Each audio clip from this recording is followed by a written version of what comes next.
नमस्कार विद्यार्थी मित्रमैत्रिणींनो. मराठी विषयाचा पेपर आता लिहायचा आहे असं म्हटलं की मग आधीच तुमच्या पोटामध्ये गोळा आलेला असतो, टेन्शन आलेलं असतं. आणि या टेन्शनचं कारण असतं ते म्हणजे आपला हा मराठीचा पेपर वेळेत पूर्ण होईल किंवा नाही याबद्दल बऱ्याचदा तुम्ही मंडळी साशंक असता. किंवा मग ज्या दिवशी मराठीचा पेपर असतो त्या दिवशी परीक्षा केंद्राच्या बाहेर पडल्यानंतर पेपर पूर्ण नाही झाला माझा, म्हणजे उत्तरं येत होती तरीसुद्धा वेळ कमी पडला, अशी पेपर लिहून आलेल्या मुलांची तक्रार नेहमीच आपल्या कानावर पडते.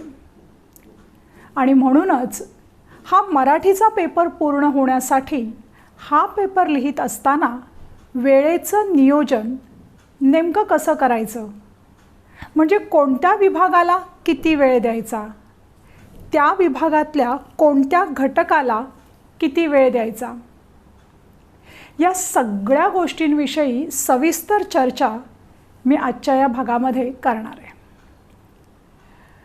खरं तर कोणतीही गोष्ट जेव्हा आपण करतो त्यावेळेला प्लॅनिंग खूप महत्त्वाचं असतं. मग ते घरचं काम असो किंवा मग आपण कुठेतरी फिरायला जात असतो किंवा मग हे पेपर लिहिणं असो.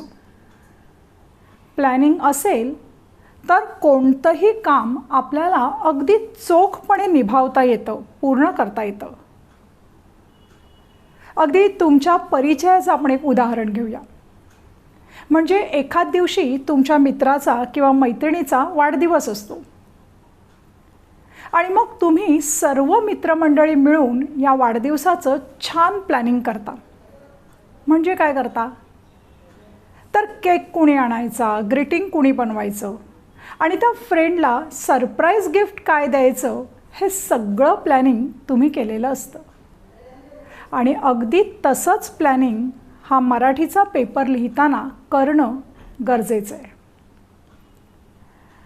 इंग्रजीमध्ये एक वाक्य आहे, if you fail to plan that is a plan to fail. आणि म्हणूनच हे प्लॅनिंग म्हणजे नियोजन आपल्या एकूणच आयुष्यात खूप महत्त्वाचं आहे. प्लॅनिंग करून आपला पेपर वेळेच्या अगोदर 15 मिनिटं पूर्ण कसा करायचा बरं, याच संदर्भातल्या महत्त्वाच्या टिप्स आज मी तुम्हा सगळ्यांशी शेअर करणार आहे. प्रत्येक प्रश्नाला किती वेळ द्यायचा हे त्या प्रश्नाला असलेल्या गुणांवर अवलंबून आहे, लक्षात घ्या. बऱ्याच वेळेला होतं काय की तुम्ही 3 मार्कांच्या उत्तराला देता 15 मिनिटं आणि 6 मार्कांच्या उत्तराला देता ती म्हणजे अवघी 10 मिनिटं. 3 मार्क्स 15 मिनिट्स आणि 6 मार्क्स 10 मिनिट्स. बघा, हे जे तुमचं कॅल्क्युलेशन केलेलं आहे तिथेच चूक आहे, कॅल्क्युलेशन चुकीचं आहे. वेळेची विभागणी ही गुणांच्या विभागणीनुसार जर आपण केली तर तुमचा हा मराठीचा पेपर नक्की पूर्ण होणार आहे, याची खात्री बाळगा. चला तर मग सुरुवात करूया. आपल्या मराठीच्या कृतीपत्रिकेमध्ये एकूण 5 विभाग दिलेले असतात. 5 विभाग. विभाग 1 गद्य 18 मार्क्स. विभाग 2 पद्य म्हणजे कविता 16 मार्क्स. विभाग 3 स्थूल वाचन 6 मार्क्स. विभाग 4 भाषाभ्यास 16 मार्क्स 16 मार्क. आणि शेवटचा म्हणजे विभाग 5 उपयोजित लेखन 24 मार्क्स. आता या प्रत्येक विभागाचं स्वरूप कसं असतं हे मी आधी तुम्हाला सांगणार आहे. आणि त्यानुसार, त्या स्वरूपानुसार कोणत्या प्रश्नाला किती वेळ द्यायचा, म्हणजे द्यायला हवा, हे सुद्धा अगदी सविस्तरपणे तुमच्याशी सांगणार आहे. विभाग 1 गद्य. हा गद्य विभाग एकूण 18 गुणांसाठी असतो. या ठिकाणी प्रश्न क्रमांक 1 त्यामध्ये 3 प्रश्न दिलेले असतात, म्हणजे 3 उपप्रश्न असतात. पहिला उपप्रश्न असतो अ म्हणजे पठित उतारा. दुसरा उपप्रश्न असतो आ म्हणजे सुद्धा पठित उतारा. आता हा पठित उतारा म्हणजे काय, तर तुमच्या पाठ्यपुस्तकांमध्ये असलेले असे हे 2 उतारे तुम्हाला विचारलेले असतात, म्हणजे सीन पॅसेजेस. आणि तिसरा जो उपप्रश्न असतो ई, हा प्रश्न ई म्हणजे अपठित उतारा असतो.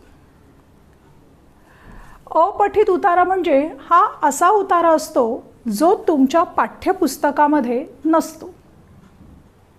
म्हणजे सहसा हा उतारा तुमच्या वाचनामध्ये आलेला नसतो, नवीन असतो तुमच्यासाठी, ज्याला आपण अनसीन पॅसेज असं सुद्धा म्हणतो. पहिले 2 पठित उतारे जे तुम्हाला विचारलेले आहेत त्याचा पॅटर्न म्हणजे प्रश्न विचारण्याची एकूण पद्धत अगदी सारखी आहे दोन्ही उतार्यांची. पहिला पठित उतारा 7 गुणांना आहे, 7 मार्क्स. दुसरा जो पठित उतारा तुम्हाला विचारला जाणार आहे तो सुद्धा 7 गुणांना आहे, 7 मार्क्स. आणि तिसरा म्हणजे अपठित उतारा जो आहे तो 4 गुणांना आहे, 4 मार्क्स, कारण इकडे स्वमत नाही आहे. पहिला आणि दुसरा जो पठित उतारा दिला जातो त्यामध्ये साधारणपणे कशा प्रकारचे प्रश्न असतात, तर पहिला प्रश्न असतो तो म्हणजे आकलन कृती, जो 2 गुणांना आहे. दुसरा प्रश्नसुद्धा आकलन कृतीवरच आधारलेला असतो आणि हा सुद्धा 2 गुणांसाठी विचारला जातो. आणि त्यानंतर स्वमत कृती हा प्रश्न 3 मार्कांसाठी तुम्हाला विचारण्यात येतो पहिल्या 2 पॅसेजेसमध्ये.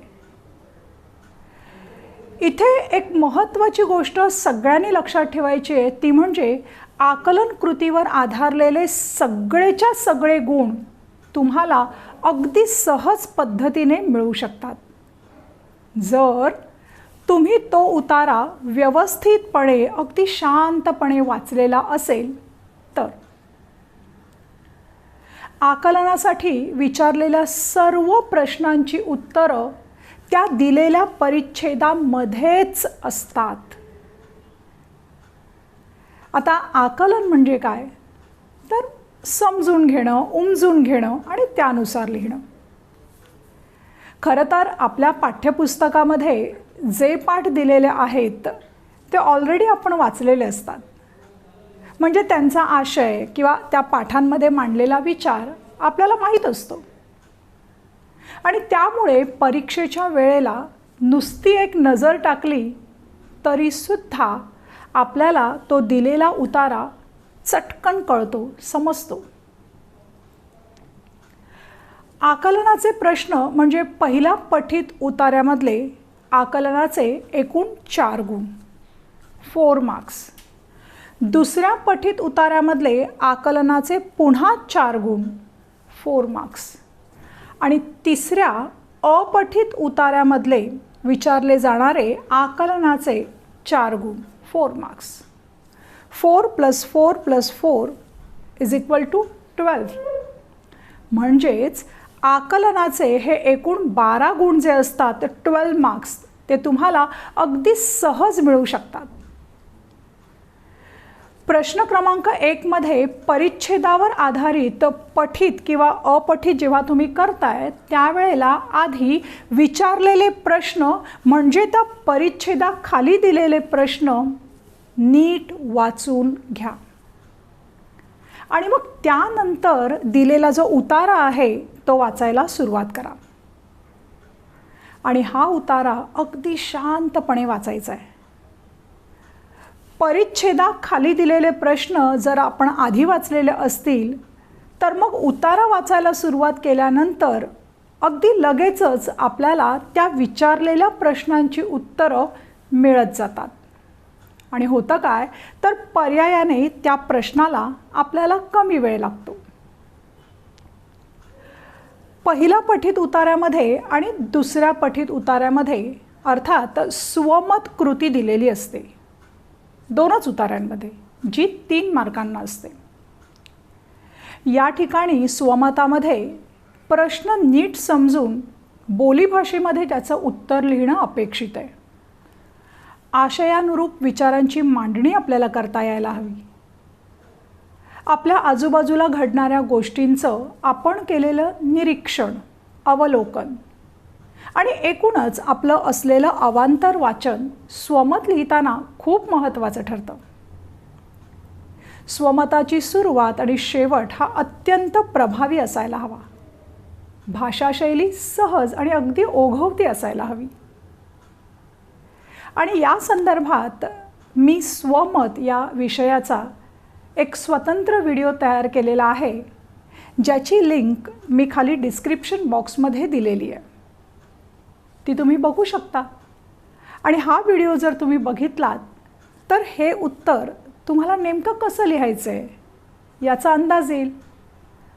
आणि या स्वमतामध्ये तुम्हाला पूर्ण गुण मिळू शकतील.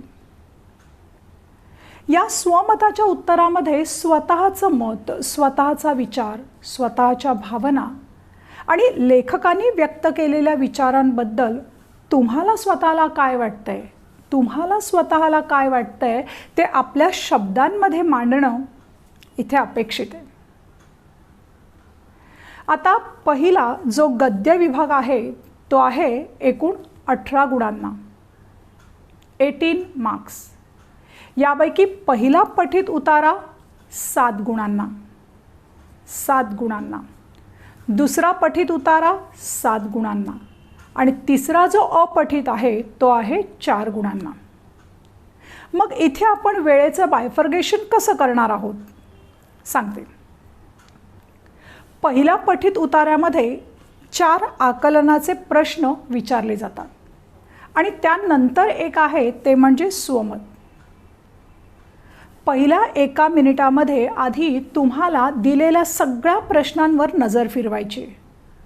पुढची 5 मिनटं दिलेला परिच्छेद नीट वाचायचा आहे आणि त्यानंतर साधारणपणे 4 मिनिटामध्ये आकलनाचे 4 प्रश्न तुम्हाला सहज पूर्ण करता येतात.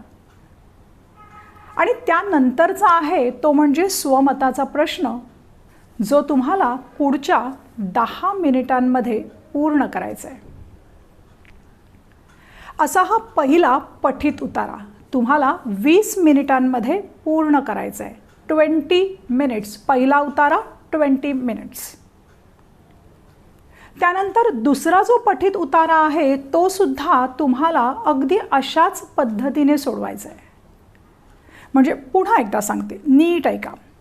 पहिल्या 1 मिनिटामध्ये दिलेले प्रश्न वाचायचे, पुढच्या 5 मिनिटामध्ये दिलेला परिच्छेद वाचायचा आहे आणि त्यानंतरच्या 4 मिनिटामध्ये 4 आकलनाचे प्रश्न लिहायचे आणि उरलेल्या 10 मिनिटामध्ये अर्थात स्वमत पूर्ण करायचे. म्हणजेच या 2 पठित उतार्यांसाठी 20 + 20 = 40 मिनिट्स झालेली आहेत.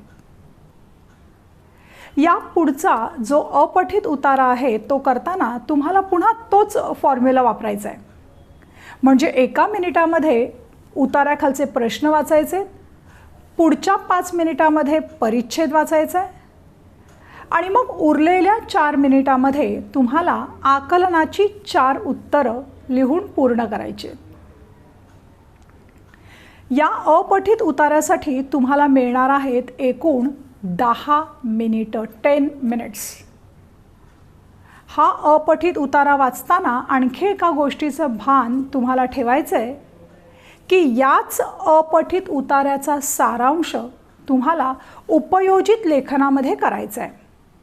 विभाग 5 उपयोजित लेखनामध्ये तुम्हाला जे सारांश लेखन करायचं आहे त्यासाठी, त्या प्रश्नासाठी तुम्हाला वेगळा परिच्छेद दिला जाणार नाही आहे. तर इथला म्हणजे हा जो अपठित उतारा आहे त्याचंच सारांश लेखन तुम्हाला त्या विभाग 5 उपयोजित लेखनामध्ये करायचं आहे. म्हणजे मग तुम्ही हा उतारा जर इथे लक्षपूर्वक वाचलेला असेल, तर अर्थातच नंतर तुम्ही जेव्हा ते सारांश लेखन करणार आहात त्या ठिकाणी तुम्हाला जास्त वेळ लागणार नाही आहे. ही गोष्ट अधोरेखित करा. थोडक्यात पहिल्या पठित उतार्याला 20 मिनिटं 20 मिनिट्स, दुसऱ्या पठित उतार्याला 20 मिनिट्स आणि तिसऱ्या अपठित उतार्याला दिला जाणारा वेळ आहे 10 मिनिट्स. म्हणजेच आपला पहिला जो गद्य विभाग जो 18 मार्क्ससाठी आहे तो आपल्याला पूर्ण करायचा आहे 50 मिनिटांमध्ये. 20 + 20 + 10 50 मिनिट्स. 50 मिनिट्समध्ये आपला हा पहिला गद्य विभाग पूर्ण व्हायलाच हवा.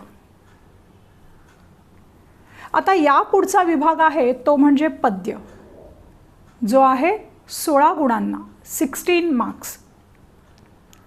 यामध्ये पठित पद्यावर म्हणजे तुमच्या पाठ्यपुस्तकात असलेल्या कवितांवर आधारित असे 2 प्रश्न विचारलेले असतात आणि या दोन्ही प्रश्नांना गुण असतात 8 मार्क्स आणि 8 मार्क्स. इथे विचारला जाणाऱ्या पहिल्या प्रश्नामध्ये जो 8 गुणांना आहे त्यामध्ये एक कविता दिली जाते पुस्तकातलीच आणि त्यावर आधारित 2-2 मार्कांच्या 2 आकलन कृती विचारल्या जातात. 2 आकलन कृती 2-2 मार्कांच्या म्हणजे 4 मार्क्स. त्यानंतर त्याच कवितेतल्या 2 ओळी देऊन त्यांचा सरळ अर्थ 2 गुणांसाठी विचारला जातो आणि त्यानंतर त्याच कवितेतील 2 ओळी देऊन त्यावर काव्य सौंदर्यासाठी एक कृती विचारली जाते. काव्य सौंदर्यासाठी विचारले जाणारे प्रश्न हे अर्थसौंदर्य, विचारसौंदर्य आणि भावसौंदर्य यावर आधारित असतात. कवितेमध्ये मांडलेला विचार, कवितेत सांगितलेली मूल्य, दिलेला संदेश नीट समजून घेऊन स्वतःला समजलेला अर्थ स्वतःच्या शब्दामध्ये प्रभावी पद्धतीने शब्दबद्ध करणं या ठिकाणी अपेक्षित आहे. या काव्यसौंदर्य प्रश्नाचा अभ्यास करताना आता मी ज्या ज्या मुद्द्यांचा विचार केला त्यावर तुम्ही विचार करायला हवा. या काव्यसौंदर्यासाठी एकूण 2 गुण आहेत. थोडक्यात या पहिल्या पद्य प्रश्नामध्ये 2 आकलन कृती आहेत 2-2 गुणांच्या, 2 ओळींचा सरळ अर्थ 2 गुणांसाठी आणि काव्य सौंदर्य जे आहे ते सुद्धा 2 गुणांसाठी. असं हे पहिलं पठित पद्य एकूण 8 गुणांसाठी आहे 8 मार्क्स. त्यानंतर या पद्य विभागामध्ये दुसरा प्रश्न असतो ज्यामध्ये पुन्हा पठित कवितेवर आधारित प्रश्न विचारलेले असतात. म्हणजे पहिल्या प्रश्नामध्ये जी कविता विचारलेली असते ती कविता सोडून पाठ्यपुस्तकातील इतर 2 कवितांची फक्त नावं या ठिकाणी दिली जातात आणि मग त्यावर आधारित 8 गुणांचे कृतीनिहाय प्रश्न विचारले जातात. त्यातील काही प्रश्न 1 गुणाला असतात तर काही प्रश्न 2 गुणांना आणि यामध्ये साधारणपणे अशा प्रकारचे प्रश्न विचारले जातात. म्हणजे मग प्रस्तुत कवितेचे कवी किंवा कवयित्री 1 गुण, प्रस्तुत कवितेचा विषय 1 गुण, प्रस्तुत कवितेतील शब्दांचे अर्थ लिहा. यामध्ये तुम्हाला 2 शब्द विचारले जातात आणि या दोन्हींची उत्तरं लिहिणं या ठिकाणी अपेक्षित आहे. प्रत्येकी 1 गुण म्हणजे एकूण झाले 2 गुण. त्यानंतर या कवितेतून मिळणारा संदेश पुन्हा 2 गुण आहेत. प्रस्तुत कवितेची भाषिक वैशिष्ट्य 2 गुण आणि त्यानंतर या कवितेतून व्यक्त होणारा विचार 2 गुण. कवितेतील दिलेल्या ओळींचा सरळ अर्थ लिहा 2 गुण. नंतर प्रस्तुत कविता तुम्हाला आवडण्याचं किंवा मग न आवडण्याचं कारण तुम्हाला लिहायचं असतं 2 गुण. आता हे जे मी तुम्हाला प्रश्न सांगितले त्याच प्रश्नांपैकी काही प्रश्न तुम्हाला परीक्षेत विचारले जाणार आहेत. म्हणजे कदाचित 2 प्रश्न असतील 1-1 गुणाचे आणि मग 3 प्रश्न असतील 2-2 गुणांचे. कसंही असू शकेल. म्हणजेच इथे या प्रश्नाला एकूण गुण असतील 8. आणि हा दुसरा पठित पद्य उतारा जो आहे, म्हणजे याची उत्तर आपल्याला लिहायला मिळणारा जो वेळ आहे तो आहे टोटल 15 मिनिट्स. 15 मिनिट्स. म्हणजे तुम्हाला कृतीपत्रिकेतला हा दुसरा जो पद्य विभाग आहे तो पूर्ण करायचा आहे तो 30 मिनिट्समध्ये. पहिला पठित पद्य उतारा 15 मिनिटं, दुसरा पठित पद्य उतारा 15 मिनिटं, एकूण 30 मिनिटं. म्हणजे पद्य विभागासाठी टोटल 30 मिनिट्स. त्यानंतरचा विभाग 3 म्हणजे स्थूल वाचन.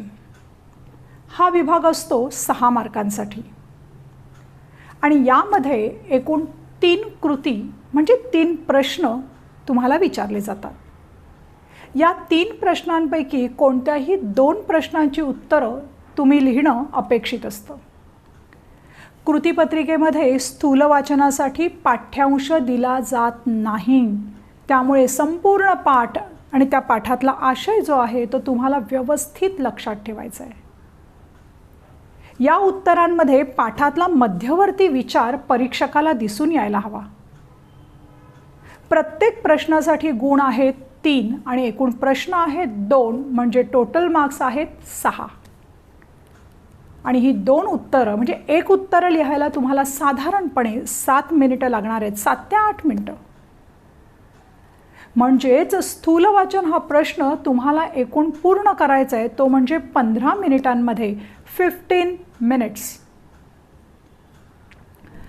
त्यानंतर विभाग 4 म्हणजे भाषाभ्यास.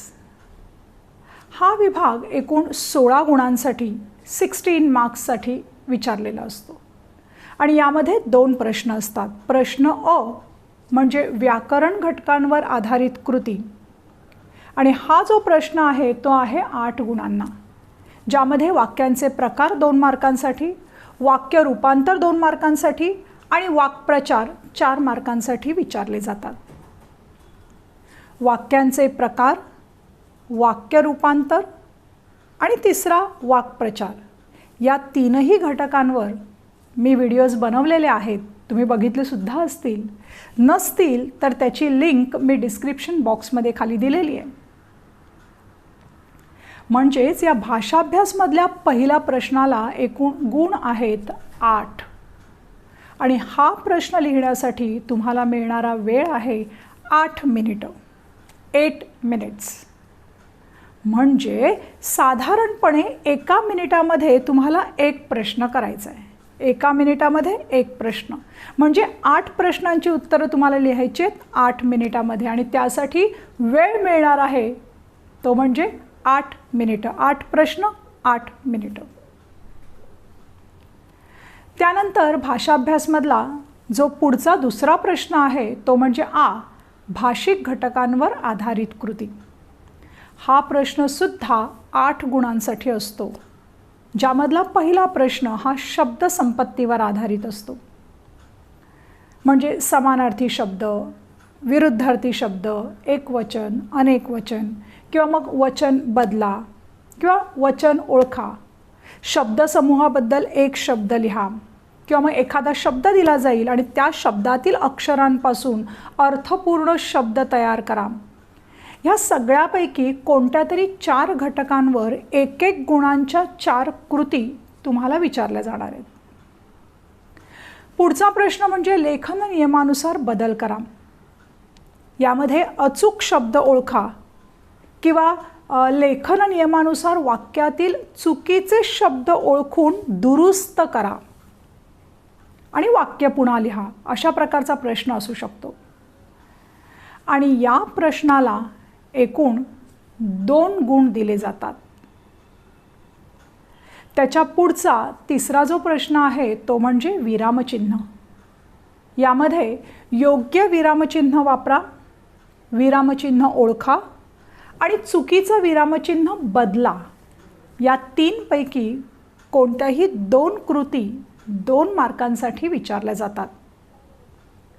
म्हणजेच भाषिक घटकांवर आधारित कृती या प्रश्नामध्ये शब्दसंपत्तीवर आधारित 4 गुण आहेत, लेखन नियमांवर आधारित 2 गुण आहेत आणि विरामचिन्हांवर आधारित असे 2 गुण आहेत. 4 + 2 + 2 = 8 मार्क्स. म्हणजे हा एकूण प्रश्न आहे तो म्हणजे 8 गुणांचा. इथे सुद्धा आता सांगितलं त्याप्रमाणे प्रत्येक प्रश्नाला 1 मिनिट. म्हणजे भाषिक घटकांवर आधारित कृती हा प्रश्नसुद्धा आपल्याला 8 मिनिटांमध्ये सोडवायचा आहे. खरं तर भाषाभ्यास या विभागामध्ये आपल्याला फार काही असं लिहिण्यासारखं नसतं, म्हणजे लेंदी किंवा डिस्क्रिप्टिव्ह नसतं. त्यामुळे कंपॅरेटिव्हली इथे या भाषाभ्यास विभागाला आपल्याला कमी वेळ लागतो, म्हणजे आपण आपला वेळ सेव्ह करू शकतो. त्यामुळे जरी मी इथे तुम्हाला 16 मिनिट्स सांगते तरीसुद्धा हा भाषाभ्यास प्रश्न आपल्याला 15 मिनिटांमध्ये पूर्ण करायचा आहे. 15 मिनिट्स. म्हणजेच भाषाभ्यास या संपूर्ण विभागासाठी आपल्याला मिळणारा वेळ आहे 15 मिनिटं. 15 मिनिट्स. त्यानंतरचा 5वा विभाग म्हणजे उपयोजित लेखन. हा विभाग आहे एकूण 24 गुणांसाठी 24 मार्क्स. यामध्ये पहिला प्रश्न जो असतो तो एकतर पत्रलेखन तुम्हाला करायचं असतं किंवा मग सारांश लेखन. इथे तुम्हाला ऑप्शन असतो पत्रलेखन किंवा सारांश लेखन. आणि या प्रश्नासाठी तुम्हाला मिळणारे गुण आहेत 6 मार्क्स. आणि यासाठी हा प्रश्न लिहिण्यासाठी तुम्हाला मिळणारा वेळ आहे 15 मिनिटं. 15 मिनिट्स. 15 मिनिट्स. त्यानंतरचा पुढचा जो प्रश्न आहे त्यामध्ये जाहिरात लेखन, बातमी लेखन आणि कथालेखन. जाहिरात लेखन, बातमी लेखन आणि कथालेखन या 3 घटकांवर आधारित 3 कृती तुम्हाला दिल्या जातात, विचारल्या जातात. आणि त्यापैकी 2 कृती तुम्हाला सोडवायच्या असतात. प्रत्येक कृतीला 5 गुण असतात. 5 मार्क्स. आणि ही प्रत्येक कृती लिहिण्यासाठी तुम्हाला मिळणारा वेळ आहे 10 मिनिटं. 10 मिनिट्स. प्रत्येक कृतीसाठी 10 मिनिट्स. म्हणजे या 2 ज्या कृती आहेत त्या तुम्हाला 10 + 10 म्हणजे 20 मिनिट्समध्ये पूर्ण करायचे आहेत. त्यानंतरचा तिसरा प्रश्न आहे तो म्हणजे लेखन कौशल्य. यामध्ये प्रसंगलेखन, आत्मकथन आणि वैचारिक या 3 घटकांवर आधारित निबंध विचारले जातात. या 3 पैकी 1 निबंध तुम्ही लिहिणं अपेक्षित आहे. आणि यासाठी मिळणारे गुण आहेत 8 मार्क्स. निबंध लिहिण्यासाठी तुम्हाला जो वेळ मिळणार आहे तो आहे 20 मिनिट्स. 20 मिनिटं. आता हे उपयोजित लेखन जे मी सांगते ते नेमकं कसं करायचं, म्हणजे निबंध कसा लिहायचा किंवा गोष्ट कशी फुलवायची. जाहिरात लेखन आकर्षक पद्धतीने करायचं म्हणजे काय. पत्रलेखन करताना कोणती काळजी घ्यायची. एकूणच या उपयोजित लेखनामध्ये जास्तीत जास्त गुण मिळवण्यासाठी काय करायला लागतं त्या संदर्भातले व्हिडिओज मी पोस्ट करणार आहे. आणि ते जर तुम्ही बघितले तर तुम्हाला कन्सेप्ट क्लिअरिंग व्हायला खूप मदत होईल. हा विभाग 5 म्हणजे उपयोजित लेखन हा विभाग आपल्याला आहे एकूण 24 मार्कांसाठी. आणि हा विभाग तुम्हाला पूर्ण करायचा आहे तो म्हणजे 15 + 20 + 20 = 55 मिनिट्समध्ये. 55 मिनिटं. यामध्ये जर तुम्ही पत्रलेखन करणार असाल तर लक्षात ठेवा हे पत्र ईमेल स्वरूपामध्ये असायला हवं.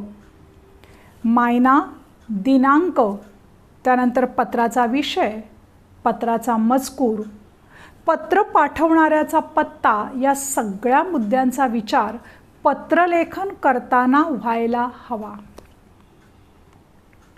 सारांश लेखन करताना संपूर्ण परिच्छेदाचा आशय तुम्हाला अगदी मोजक्या थोडक्या शब्दामध्ये लिहिता यायला हवा आणि हे सारांश लेखन स्वतःच्या भाषेमध्ये असायला हवं.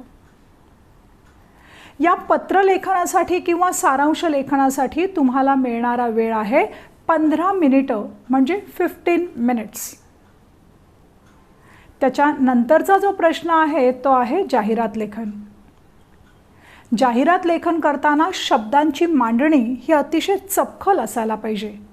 म्हणजे जाहिरातीचा आराखडा अतिशय मुद्देसूदपणे मांडायला हवा. म्हणी, वाक्प्रचार, सुभाषितं, कवितेच्या ओळी यांचा योग्य संदर्भ तुम्हाला देता यायला हवा. त्यानंतरचा प्रश्न म्हणजे बातमी लेखन. बातमी लेखन हे नेहमी तटस्थ भूमिकेतून व्हायला हवं. ज्या घटनेविषयी आपण बातमी लेखन करतोय त्या घटनेचा जसाच्या तसा तपशील आपण देणं गरजेचं आहे. त्यामध्ये फेरफार नकोत. बातमी लिहिताना शीर्षक लिहायला अजिबात विसरायचं नाही आहे. शीर्षक महत्त्वाचं आहे. त्यानंतर कथालेखन.